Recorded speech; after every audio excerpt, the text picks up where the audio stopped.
Hello everyone, welcome back on Scratch to Stack YouTube channel. और आज हमारा lecture है सीएसएस यूनिट्स के ऊपर। सीएसएस यूनिट्स पहले समझते हैं यूनिट्स होती क्या है। किसी भी चीज को नापने के लिए जो हम एक दायरा यूज करते हैं उसी को हम यूनिट्स कहते हैं। जैसे आपने स्केल देखा होगा, स्केल पर सेंटीमीटर होता है, वैसे ही हमारी सीएसएस में भी यूनिट्स होती हैं हमारी डायमेंशंस को नापने के लिए। ये जो यूनिट्स है वो करती क्या है, हमारी विड्थ को नापती हैं, हमारी हाइट को नापती हैं, हम कितना मार्जिन ले रहे हैं या कितनी पैडिंग है, बॉर्डर साइज, बॉर्डर विड्थ, ये सब चीजें जो हम आगे भी पढ़ेंगे। कई चीजें जैसे मैंने मार्जिन, पैडिंग, बॉर्डर साइज बोला, ये सब हम आगे पढ़ेंगे। बट इनको नापने का काम कौन करता है? CSS units. ओके, तो आपको ये बेसिक समझ में आया कि सीएसएस यूनिट्स करती क्या है। अब हम ये समझते हैं कि सीएसएस यूनिट्स होती कितने टाइप की हैं। बेसिकली सीएसएस यूनिट्स दो टाइप की होती हैं, पहला एब्सोल्यूट और दूसरा रिलेटिव। ओके, अब ये एब्सोल्यूट क्या होता है, रिलेटिव क्या होता है? एब्सोल्यूट, मैं थोड़ा जूम कर लेता हूँ उसको। एब्सोल्यूट, जो कि नाम से आपको एक क्या चीज समझ में आ रही है एब्सोल्यूट से? फिक्स्ड।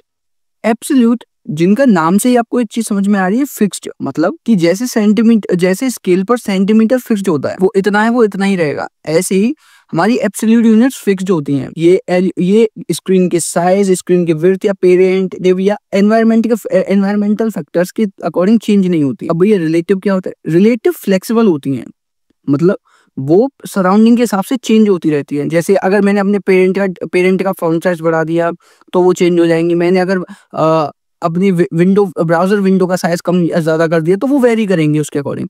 ये होती है हमारी रिलेटिव। ओके, अब तो मैं रिलेटिव का भी लिख देता हूँ। ये फिक्स्ड होती है और रिलेटिव क्या होती है हमारी? रिलेटिव होती है। ओके भैया, ये तो समझ में आ गया कि भैया एब्सोल्यूट फिक्स्ड होती है और रिलेटिव फ्लेक्सिबल होती है। अब भैया एब्सोल्यूट के अंदर आती कौन सी यूनिट्स है, मतलब टाइप तो बता दिए, पर ये यूनिट कौन सी यूज करते हैं? जैसे सेंटीमीटर एक यूनिट होती है, मीटर को ये यूनिट होती है, तो कौन सी यूनिट यूज करते हैं? तो फिक्स्ड के अंदर हमारी आती है पिक्सल, पीएक्स यूनिट। इसके अंदर जो आती है वो आती है हमारी पिक्सल। ओके, इसके अंदर कौन सी यूनिट्स आती हैं? इसके अंदर यूनिट आती हैं percentage, comma em, comma rem, root em, em और root em, comma VH, viewport height, comma viewport width. अब एक एक करके समझते हैं कि ये यूनिट्स का, इन यूनिट्स को कब यूज करते हैं, कैसे यूज करते हैं, और इनकी जो डायमेंशन है उनकी वैल्यू कितनी होती है। तो मैं इसको कमेंट कर देता हूँ पहले। तो सबसे पहले अब हम समझते हैं एब्सोल्यूट के अंदर पिक्सल को। पिक्सल का साइज एक डॉट के बराबर होता है और ये आपके वेब डिजाइन में या वेब डेवलपमेंट में एक फिक्स्ड साइज देने के लिए यूज होती है। मतलब कि मुझे कोई जगह पर फिक्स्ड साइज देना, मतलब मैं नहीं चाहता कि यहाँ पे साइज वेरी हो कैसे भी, तो मैं पिक्सल यूनिट का इस्तेमाल करूंगा। ठीक है, एक एग्जांपल से समझते हैं तब मैं आप क्लियर। एक डिव ले लेता हूँ डॉट बॉक्स नाम से, ठीक है, और उसमें लिख देता हूँ बॉक्स, और इसकी स्टाइलिंग कर लेते हैं। इसको सेव कर लेता हूँ, इसकी स्टाइलिंग में लिखते हैं डॉट बॉक्स, वो बॉर्डर 2 पिक्सल। अब ये आपको समझ में नहीं आएगा, ये बॉर्डर देने के लिए एक शॉर्ट हैंड नोटेशन होता है। विड्थ दे दी मैंने 500 पिक्सल। ओके, अब मैं इसको सेव कर लेता हूँ, अपनी ब्राउजर विंडो पे जाता हूँ मैं, गोल है तो मुझे मेरी स्क्रीन पे क्या दिख रहा है? मुझे एक बॉक्स दिख रहा है जिसके अंदर बॉक्स लिखा हुआ है। ओके, मुझे ये, अब मैं क्या करता हूँ कि इसके स्क्रीन साइज को कम करके देखता हूँ, तब भी ये उतना ही है, और कम करके देखता हूँ तब भी ये उतना ही है। अब क्या है, अब इसका स्क्रीन साइज ये हो गया, अब मैं इससे कम करूंगा तो ये और जूम होता जाएगा, बट एक लिमिटेड एज तक। ओके, मतलब इसका साइज कम नहीं हो रहा है, ये जितने साइज का है ये उतने साइज का ही रहेगा। ठीक है, तो मुझे एब्सोल्यूट में क्या समझ में आया कि मैं पिक्सल जब देता हूं जब मुझे कोई भी फिक्स्ड यूनिट यूज करनी हो, यानी कि मुझे कहीं पे भी फिक्स्ड साइज को बताना हो तो मैं एब्सोल्यूट का यूज करता हूं। अब हम आते हैं हमारे रिलेटिव यूनिट्स पर, जो कि थोड़ी डिफिकल्ट होती हैं समझने के लिए। तो सबसे पहले जो हम समझेंगे इसमें वो होगी हमारी आरईएम। सबसे पहली यूनिट होगी आरईएम। आरईएम का मतलब होता है रूट ईएम, मतलब दो यूनिट्स है हमारी, ईएम और रूट ईएम। रूट ईएम जो होती है वो हमारे रूट एलिमेंट के प्रोपोर्शन में चलती है। मतलब अगर हमारा रूट एलिमेंट कौन सा होता है? एचटीएमएल टैग हमारा रूट एलिमेंट होता है, तो ये एचटीएमएल टैग के अकॉर्डिंग चलती है। अगर हम अपने रूट एलिमेंट का साइज बढ़ाएंगे या कम करेंगे, फॉन्ट का साइज कम करेंगे या ज्यादा करेंगे, ये उसके प्रोपोर्शन में कम या ज्यादा होगा। वहीं ईएम जो होता है वो पेरेंट टैग, मतलब सबसे नियरेस्ट पेरेंट, यानी कि जस्ट ऊपर वाला जो पेरेंट होगा या पेरेंट एलिमेंट होगा, उसके अकॉर्डिंग अपने उसके प्रोपोर्शन में साइज को वेरी करता है। एक बार समझाता हूँ कि रूट ईएम जो होता है वो एचटीएमएल टैग के प्रोपोर्शन में अपने डायमेंशंस को चेंज करता है, यानी कि अगर हम HTML टैग का फॉन्ट साइज कम या फॉन्ट साइज ज़्यादा करेंगे तो हमारे REM की वैल्यू भी कम या ज़्यादा हो जाएगी। ओके, बाय डिफ़ॉल्ट जो होती है हमारे REM की वैल्यू जो होती है वो होती है 1 REM equals to 16 pixel. Okay, 1 REM equals to 16 pixel. और हमारी जो इन्फो साइज यूनिट है वो नियरेस्ट पेरेंट मतलब जस्ट ऊपर वाले पेरेंट के फॉन्ट साइज के अकॉर्डिंग अपना साइज कम या ज़्यादा करती है। एग्जांपल ले लेते हैं ताकि ये सब चीज़ें क्लियर हो जाएं, क्योंकि थ्योरेटिकली तो नहीं इतना समझ में आता है, तो इसको एक एग्जांपल के थ्रू देखने की कोशिश करते हैं। उसके लिए मैं इनको हटा देता हूँ। इसके अंदर मैं एक चाइल्ड बना लेता हूँ, चाइल्ड EM, मतलब इस पर मैं EM यूनिट से स्टाइलिंग एक एक क्लास बना लेता हूँ डॉट चाइल्ड EM, मतलब इस पर मैं EM यूनिट यूज करूंगा। EM यूनिट से इसको साइज दूंगा, डायमेंशंस दूंगा। हमारा HTML तैयार हो गया। अब इसकी स्टाइलिंग करते हैं ताकि मैं चीजें को समझा पाऊँ कि REM और EM में फर्क क्या पड़ रहा है, मतलब REM क्या कर रहा है और EM क्या कर रहा है। ठीक है, तो सबसे पहले हम अपने पेरेंट को वो दे देते हैं, सबसे पहले हम अपने पेरेंट को एक विड्थ दे देते हैं।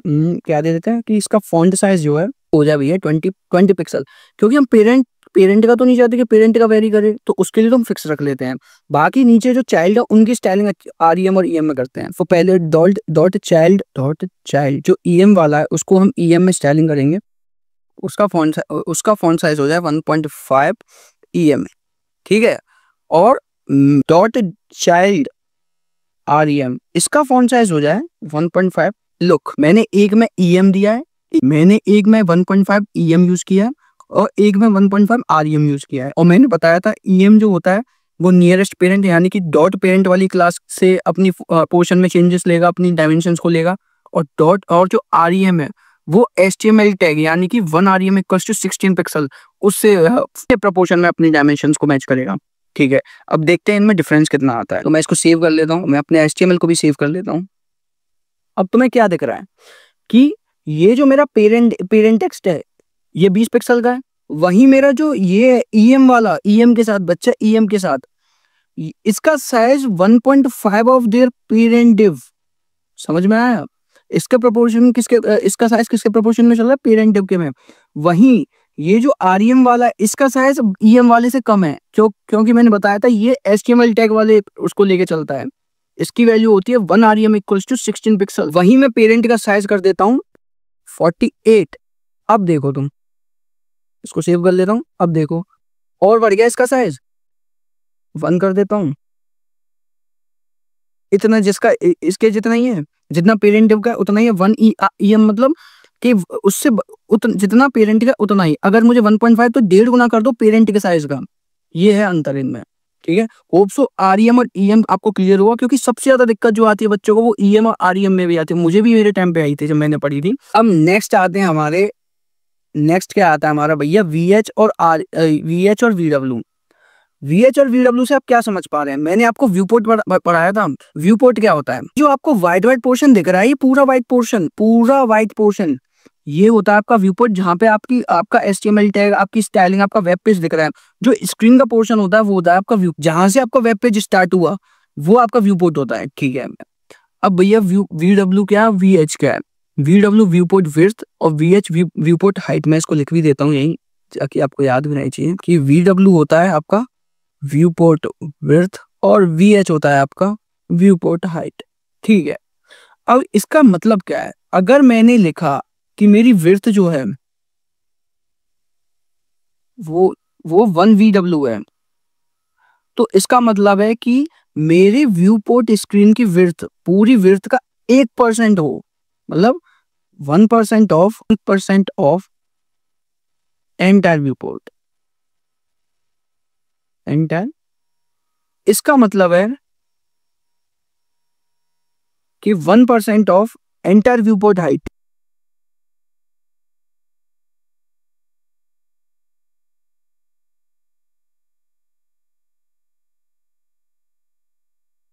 ओके, समझ में आया? तो भैया अब इसको थोड़ा समझा दो। ये जनरली हम पता कब यूज कर रहे होते हैं?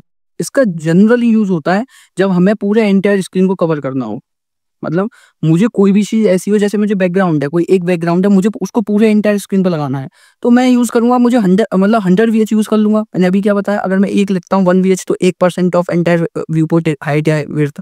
अगर मैं 100 लिख दूँगा तो 100% ऑफ व्यू पोर्ट हाइट या विड्थ। एग्ज़ाम्पल के साथ एकदम क्लियर करता हूँ देखो। जैसे मैं एक सेकंड क्लोज़। जैसे इसको करते हैं कमेंट और आगे बढ़ते हैं। इसमें मैं ले लेता हूँ, एक डिव ले लेता हूँ और डिव का नाम रख देता हूँ बक्सा, यानी कि बॉक्स। ओके, और इसको क्लास दे देता हूँ dot box, dot box. Wow, class ले देता हूँ बॉक्स। और अब मैं जाता हूँ अपनी स्टाइलिंग पे। मैंने क्या किया कि डॉट बॉक्स नाम की क्लास पे मुझे क्या करना है, उसकी विड्थ कर दो 100%। और यानी कि क्या, कमेंट सेक्शन में जल्दी बताओ क्या लिखूंगा मैं, 100 VW है। एंड इसकी हाइट कर दो 100 VH, ठीक है। और बैकग्राउंड कलर कर दो